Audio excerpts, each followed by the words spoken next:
क्या है, लोगों ने हमें वोट डाला, हमने आज खुद वोट डाला जी।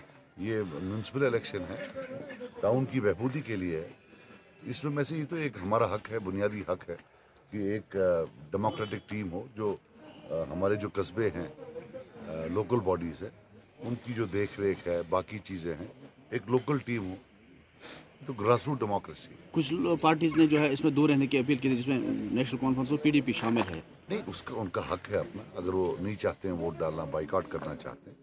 हमने भी 25 साल बाइकआउट किया, अब ये करें 25 साल, कोई बात नहीं, हमने देखा है इसमें क्या होता है। बाकी अगर वो सीरियस हैं, उनके एमपी हैं, एमएलए हैं, इस्तीफा दे सकते हैं, वो तनख्वाह अपनी का बाइकआउट कर सकते हैं, सीडीएफ का बाइकआउट कर सकते हैं।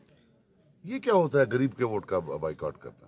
ये छोटे छोटे हमारे जो काम होते हैं, जो बेसिक सफाई के काम, उनको बाइकआउट करना। वो जिन कोठियों में रहे हैं उनका बाइकआउट करे। बाइकआउट करने के और भी बहुत तरीके हैं, थोड़ी यही एक लोकल बॉडीज का ये इलेक्शन।